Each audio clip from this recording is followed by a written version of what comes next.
So, on behalf of Three Corners Women's Giving Circle, Stephanie, our founder, and the current executive committee, I would like to welcome you to this in-person wonderful program focusing on the grant applications of this current year. If you have a chance, take a look at the schedule for the rest of, well, for 2022. It will be up on the website, but if you need to plan ahead to be available for a certain night, it might be useful. Another announcement, and this is pretty important to those of us on the executive committee, we're always looking for people to help. It could be whatever time, gifts, skill sets you have. It's pretty hard to keep what Stephanie did as a full-time job going with just 5 individuals who can't take it on as a full-time job. So there's a sheet where you signed in that says volunteers, and you could, if you're willing to give a little time to this endeavor, so that we can keep the Three Corners Women's Giving Circle going.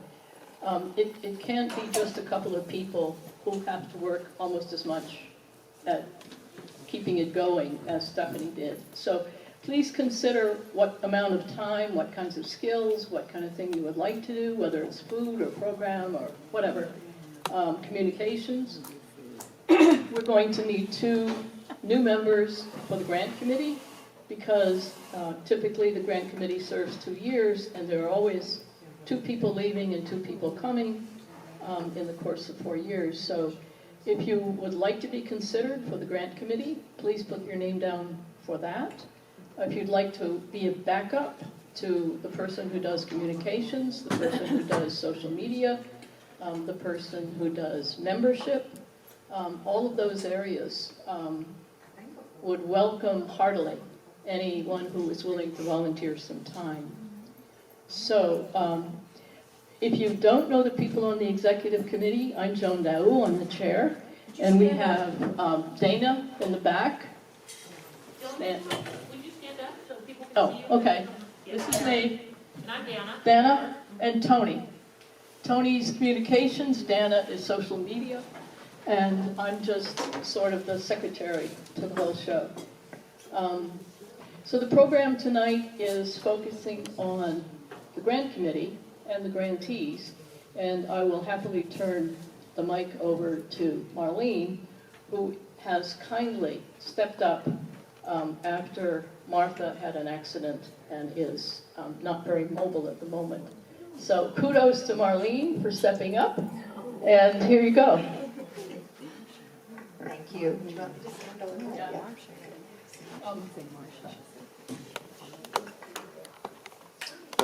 Thank you, Joan. Good evening. First of all, I want to recognize the other 2 members of the grant committee who are actually here. As Joan said, Martha, our chair, is not here tonight, and another member, Anita Stein, is not here, but Emily Evans and Indigo Kobandov.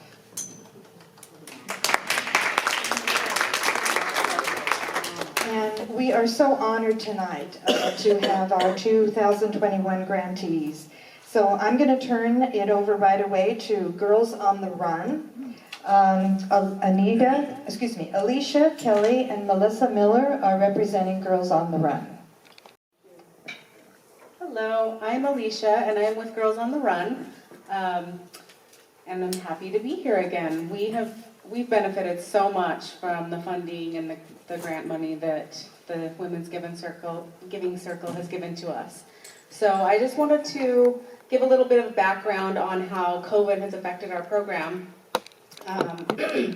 Our total enrollment numbers for the spring 2021 and fall 2021 programs, which, by the way, just as a background on what we do, if you haven't heard of us before, we run an after-school program for 3rd through 8th grade girls. We've got 2 separate curricula.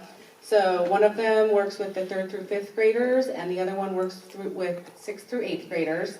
And it's a social emotional development program, but we we run the program using, on the platform of running. So we're training for a 5K through an 8-week program. It used to be 10 weeks, but with COVID, we've condensed down to 8 weeks, and we do twice a week after school for an hour and a half with volunteer coaches.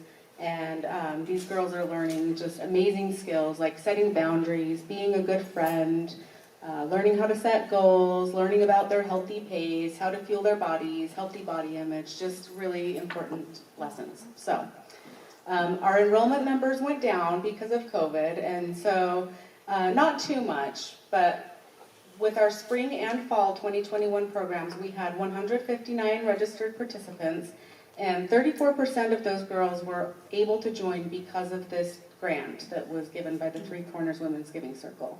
So that is a third of our girls. We were awarded $7,725 by the Giving Circle, and what we planned to do with that was disperse the grant among 4 different sites, which each site has a $300 site fee. And that would serve 45 girls with partial scholarships in the amount of $115. And then the girls' families are responsible for the extra $35, which just keeps their skin in the game and keeps them participating and bringing their daughters.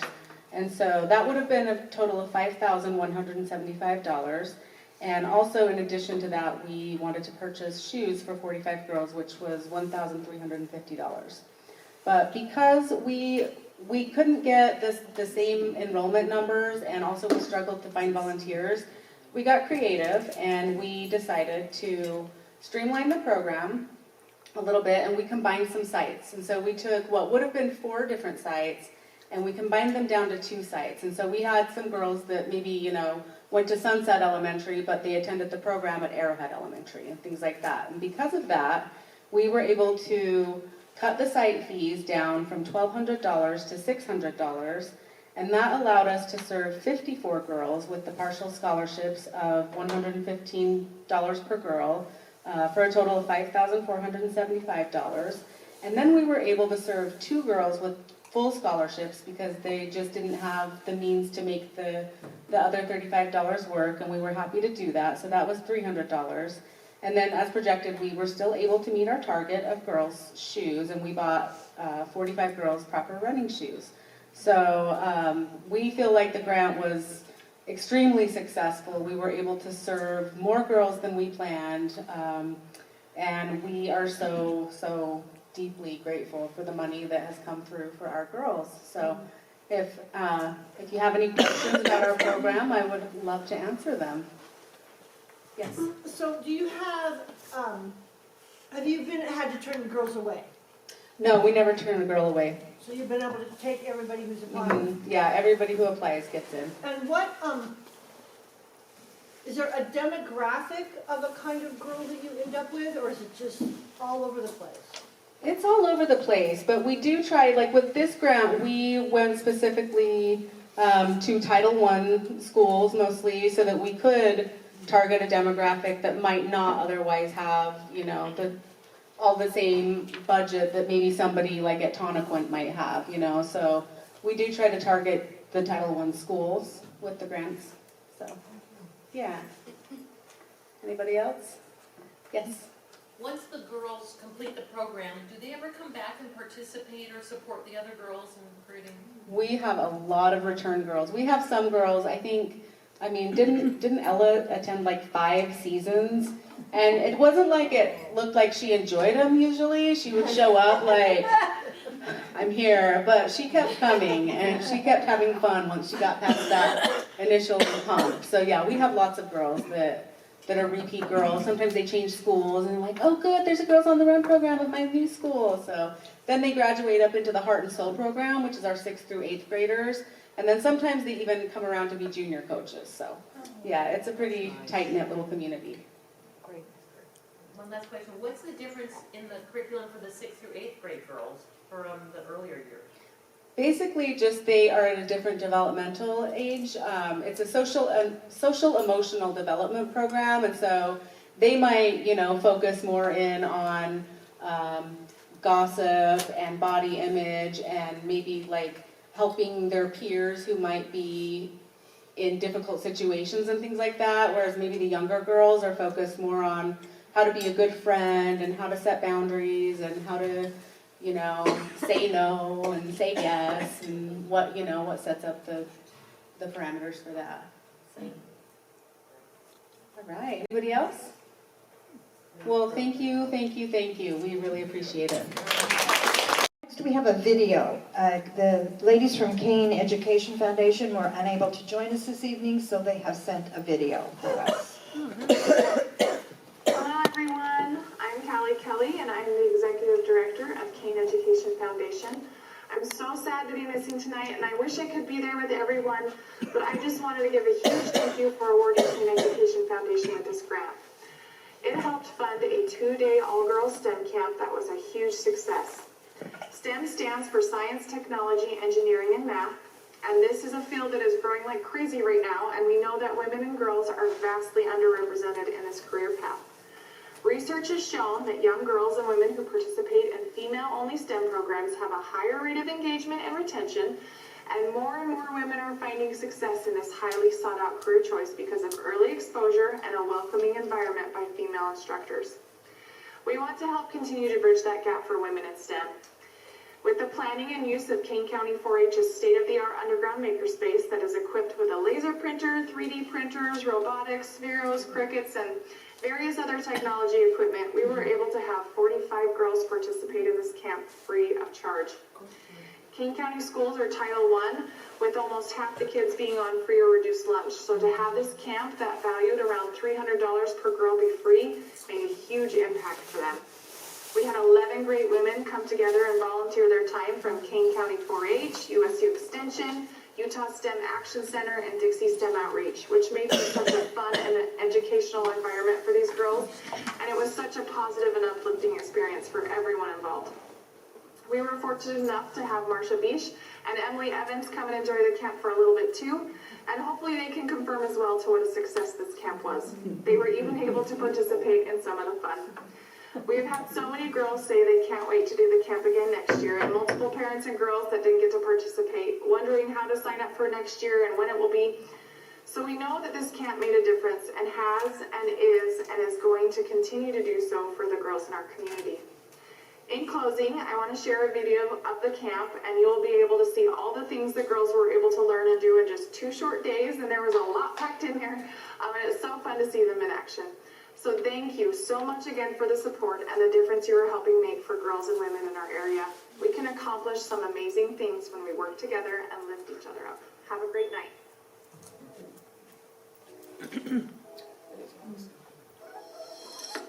You could give me any challenge. I'ma come out on the top. I can run for miles, no stopping. No, I'm never gonna give up. I know who I am, who I'm gonna be. Nobody can take that from me. I'm following my heart, moving to the beat.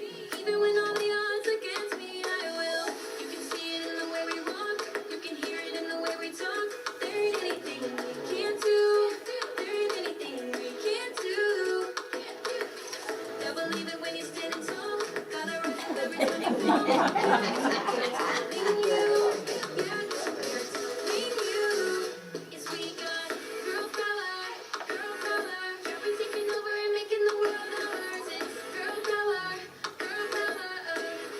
Oh, we got girl power, girl power.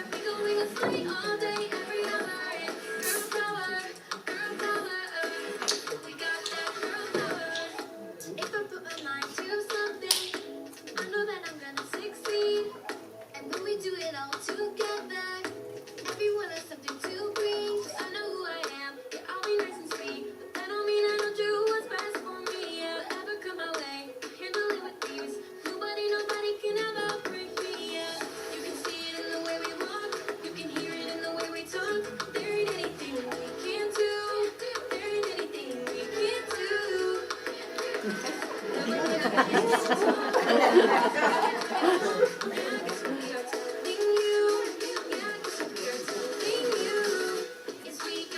Girl power, girl power.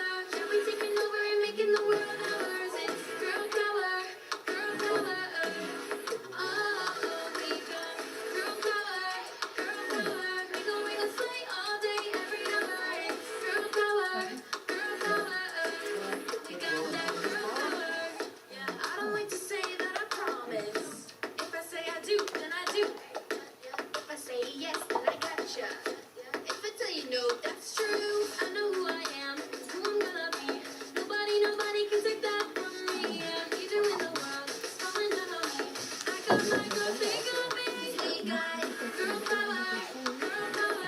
We're taking over and making the world ours. It's girl power, girl power. Oh, we From Canyon Creek Services, Rianne and Ciara.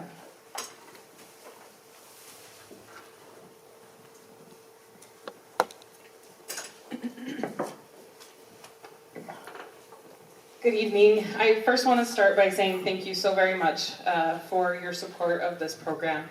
The Financial Healing Program, which you guys funded, was one that we were a pilot program for the Purple Purse program, and we applied for the funding and didn't receive it, and so we knew what a valuable program it was, and so we immediately sought for other funding sources, and Three Corners Women's Giving Circle has allowed us to continue the program through the funding for last year and this year, and it's been wonderful. It's helped us get some success stories so that we're able to go to donors and get more buy-in so that we can continue the program. So Three Corners Women's Giving Circle really gave us an opportunity to continue such a valued program, especially in our community. I brought Sierra with me. Sierra is actually the one who administers the program and sits down with the women and does the individual planning. And COVID gave us a few barriers, but Sierra was amazing. She adjusted as needed, and she was able to continue to serve women that have wanted the course. And even since our report, we've had five more women sign up for the program since we provided the initial report to you. And we've been able to innovate and gain some partners in our community. We're looking to partner with Southwest Tech College to see how we can partner with them in providing this course, as well as provide like custom fit training and stuff for people that they have coming to the school. So it's a great partnership, and it's allowed us to create some great community backers and partners. And Sierra is here because she is wonderful, and she gets to work with all these women, and she knows them, and she knows their stories. And so I brought her so that she could share with you some of the successes we've had and the challenges that she was able to overcome, and the new program that we have going with Iron County Jail. So there you go. So as Rianne said, my name is Sierra. And I do run the Financial Healing Program. And because it's a nonprofit, we all wear many different hats. So the Financial Healing Program is definitely a small part of what I do, but it's also the thing that's closest to my heart. So the program, we provide a 4-module financial literacy course. And in the first course, we really focus on the basics. And one of the very first basics that I teach is what financial abuse is and what it looks like, because financial abuse is a part of domestic violence that does not receive as much attention, and it's not as visible, and it's also extraordinarily normalized. So financial abuse is actually present in 99% of domestic violence cases. It is a huge problem. So we have very successful women who have no access to their own money, even though they have gone to school, gotten an education, and gotten a very high-paying job, and their paychecks go straight to their abuser and not to them. So we have clients who are successful, but yet they don't have money for themselves or their children because of their abuser, and that is obviously wrong, right? We need to have control over the money that we earn especially, but also something that's so important is an equal financial partnership with a relationship. So financial abuse is the very first thing that we cover, and then we cover banks, savings accounts, budgeting, and that's just the first module. So the second module goes into credit, and that's the one that people are always very excited about. So we talk about how your credit score is made, how to check and improve your credit. We have been successful in helping clients improve their credit scores and their credit reports.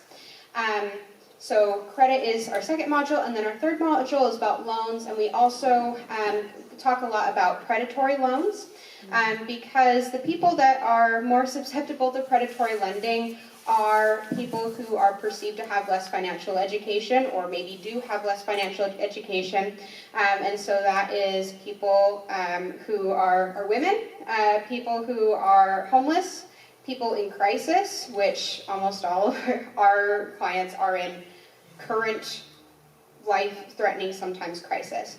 Minorities are also targeted by predatory lending, and also people who have a criminal record, and sometimes those criminal records are from things that are not their fault, because sometimes the system criminalizes survivors as well. So the third module is all about predatory lending, and then lending, so we talk about mortgages, mortgage programs in the area. One of the great things about living in Utah is we have some amazing first-time homebuyer programs, and we need to know about them, right? So that's one of the things that we focus on. And then the fourth week, we talk about long-term options like retirement and investing. We do a whole section on how to invest, mutual funds, and then we also talk about scams during that portion as well. Because Sorry, I'm trying to silence it and it's not working. because they are prevalent, and out there, I think we all know somebody who has been a victim of a financial scam. So we go over all of the warning signs and stuff, and things like that. What we are looking to add in the coming year is we are adding a section on owning your own business, entrepreneurship, because that's something that a lot of the women in our program have expressed interest with, and one of our success stories. So some of the things that we've been able to do is we've been able to purchase supplies for women who are trying to start their own business and do not have the capital to start that business. So we've been able to purchase supplies for people creating their small business. We have also been able to provide help with rent, because most of our clients either are in poverty or do not have any, so poverty with a job or poverty with no income. The amount of clients that we have who have children and receive no child support is staggering. In Utah, the average is supposed to be $731 per child per month, and I have never seen a client who had more than 400. And the person that did have 400 also had 5 children. And no other source of income. I know that I could not raise 4 children on my own on $400 with no other source of income. So I am so glad that we have this program, and I might cry just a little bit, but we're going to ignore it. I'm so grateful for this program and to be able to continue doing this.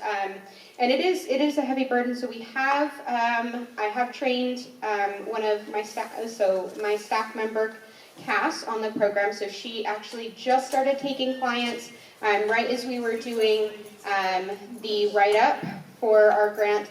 And so with her help, that's why we've been able to start 5 more clients with the class, because we have to do it one-on-one because of COVID. We also expanded and we teach the program at the jail now, because 82 to 90% of women who are incarcerated are survivors of sexual violence, and that does not include the number who are survivors of domestic violence.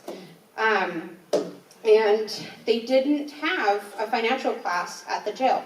The only classes they have are to get your GED, but if you don't know how to manage your own money, how are you going to succeed? So that is enough of me just gabbing at you. I'd love to take your questions about the program or about our other success stories. Yes. Forgive me if I missed it, but where is the community that you serve? Oh, yes. So Canyon Creek Services serves survivors of domestic violence and sexual assault in Iron County. So Cedar City is the big big city that we have up there.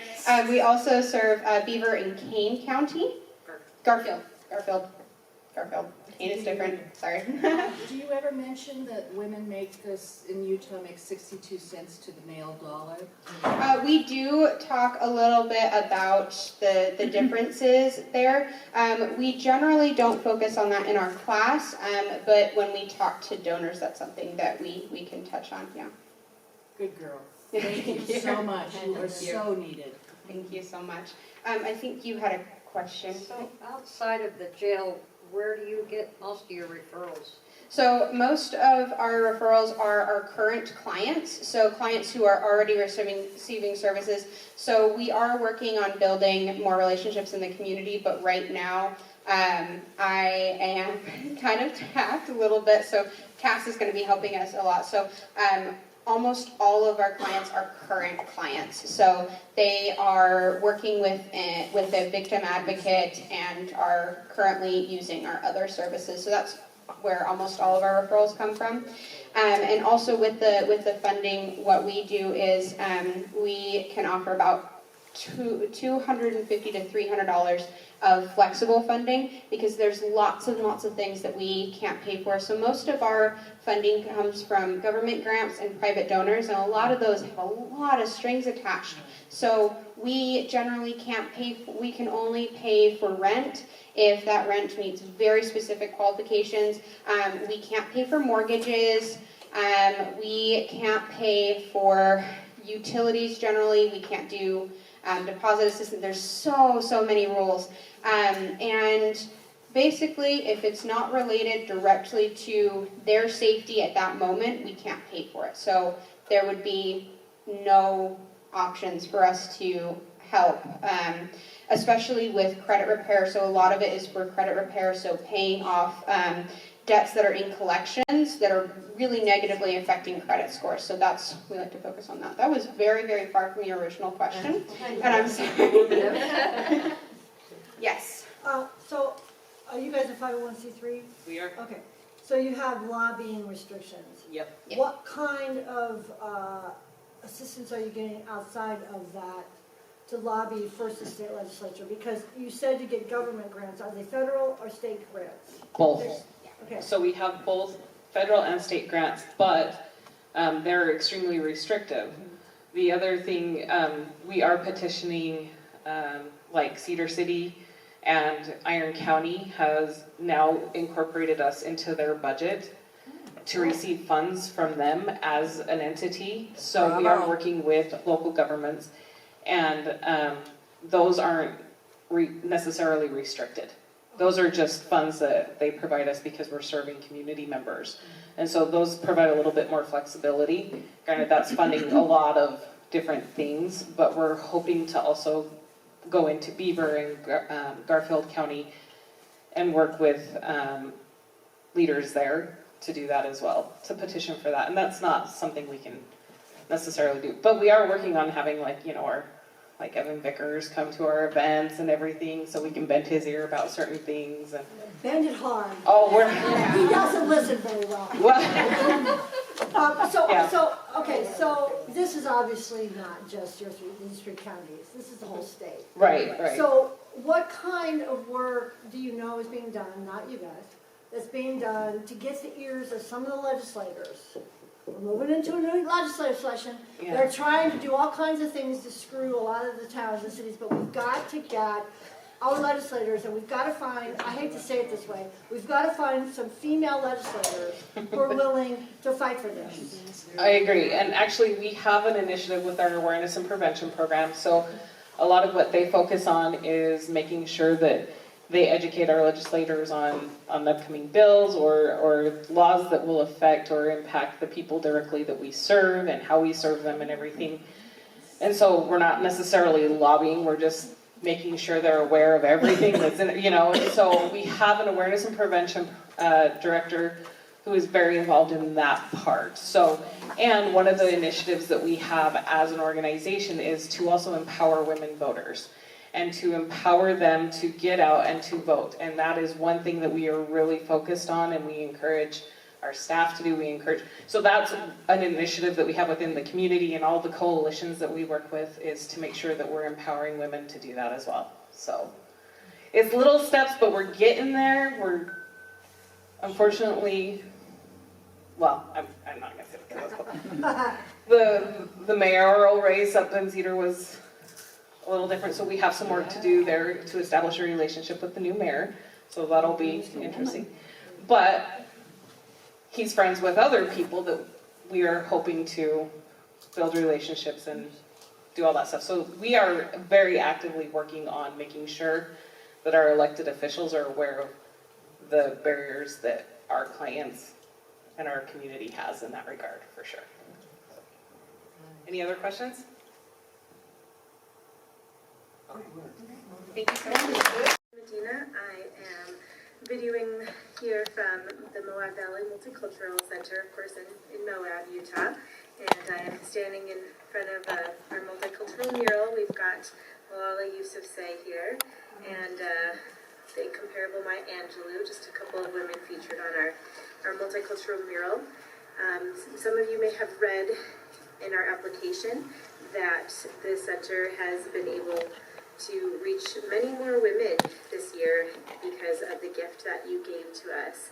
We were able to put re-gift small amounts of the money that we received to female clients in crisis and help them more quickly achieve their case management goals. Some of the different kinds of crises that we were able to assist people with were medical crises, things involving domestic violence, so safety, and of course in Moab, where housing is such an incredibly difficult thing right now, we were able to help a few women get stable housing. So that is wonderful.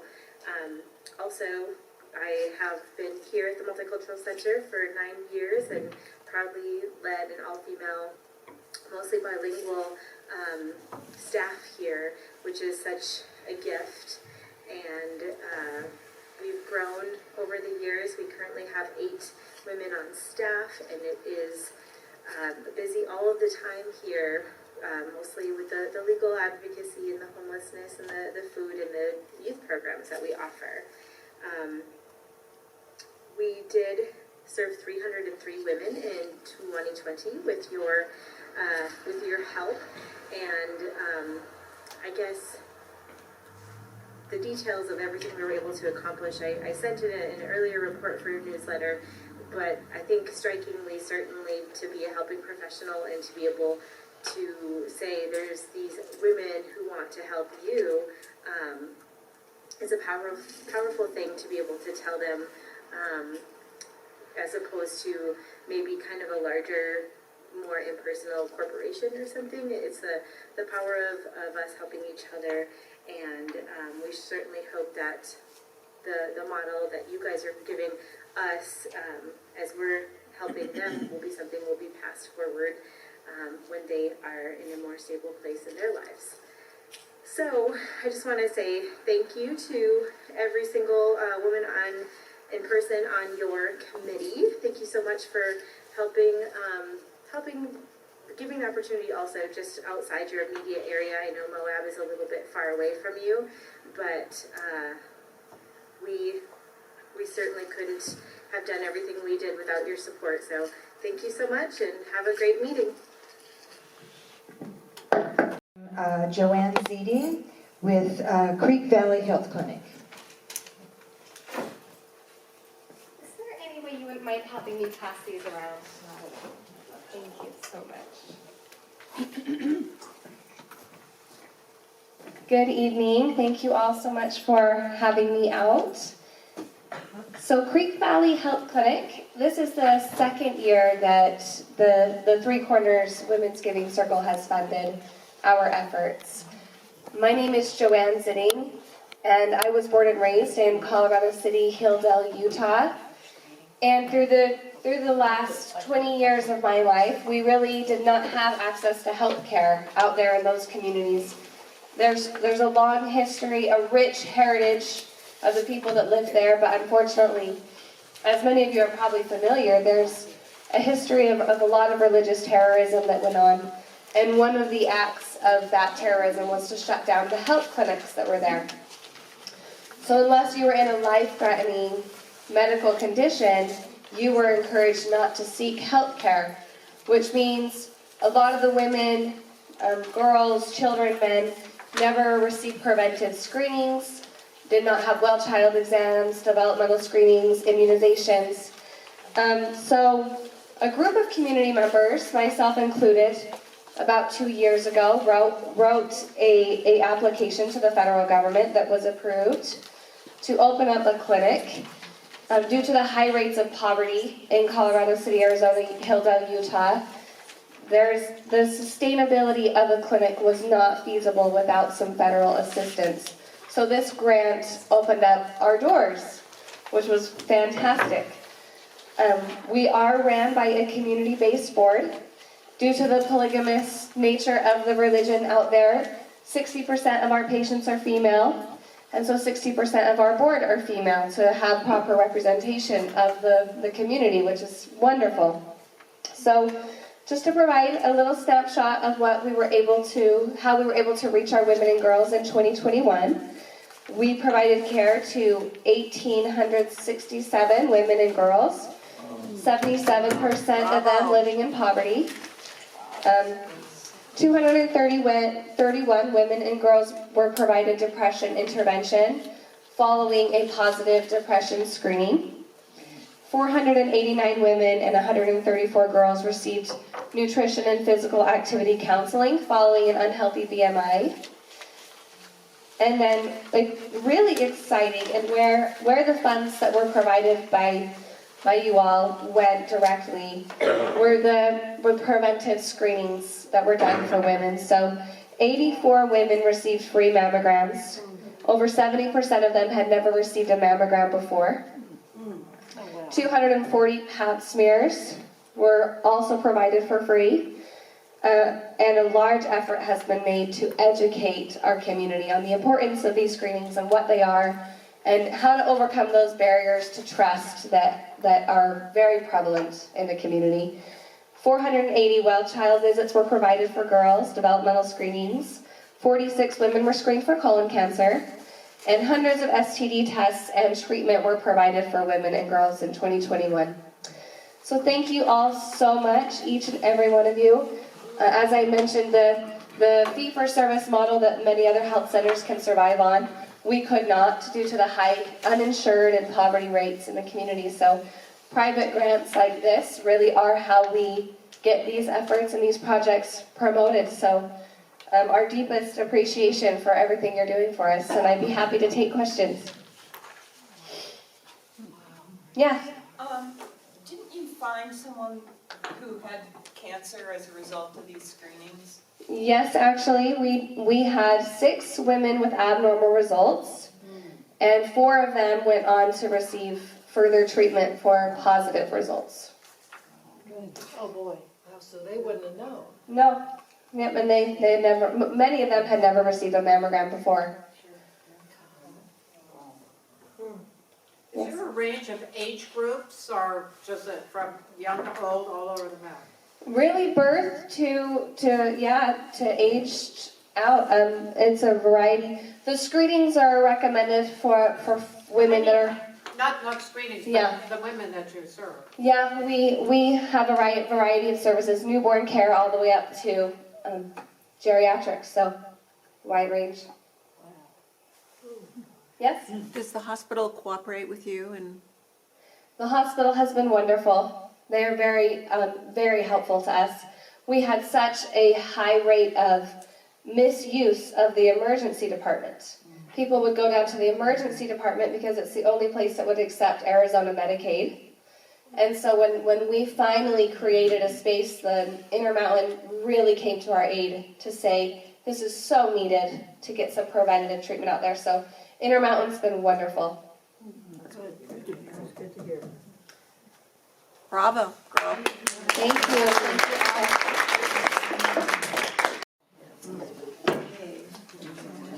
Just a couple of updates for you all. Another grantee this year for 2021 was Memory Matters. And unfortunately, they were not able to use their funds for the program they applied for. So they have been carried over to next year. And then another one of our grantees for 2020, which was the YWCA of Utah Real Women Run. They had unfortunately their canceled conference in 2020. The 2021 was again canceled. So, and they are actually no longer a part of the YWMCA. So, I'm sorry, YWCA.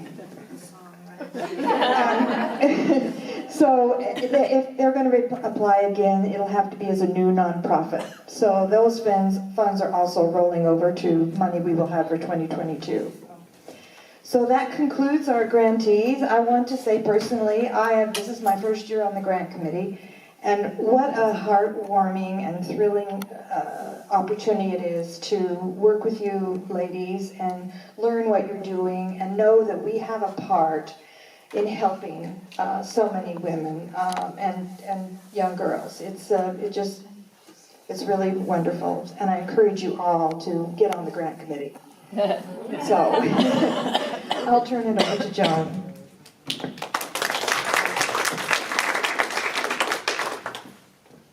So the first thing I would like to do is to thank the grant committee, to thank Marlene for stepping up when Martha had an accident.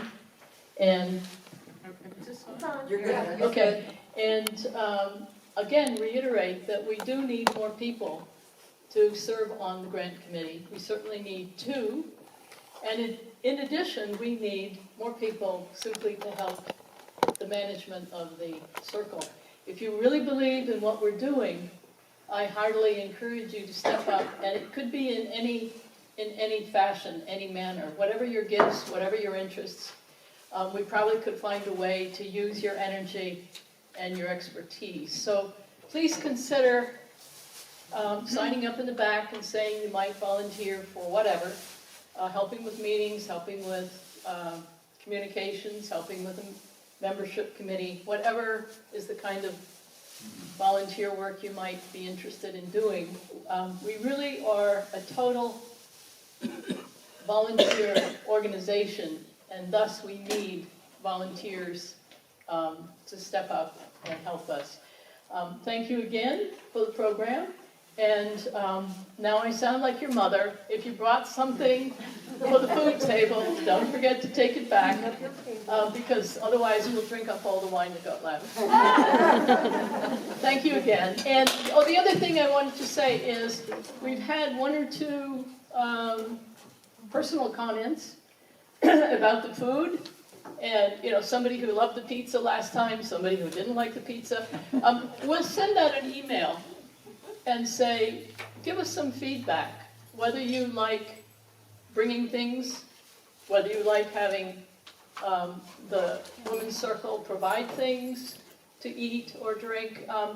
This is your group, and we want everybody to come and be happy about what's here, or what we share in the way of food and drink, and what we share in the way of the meeting and the presenters. So we're really open to feedback.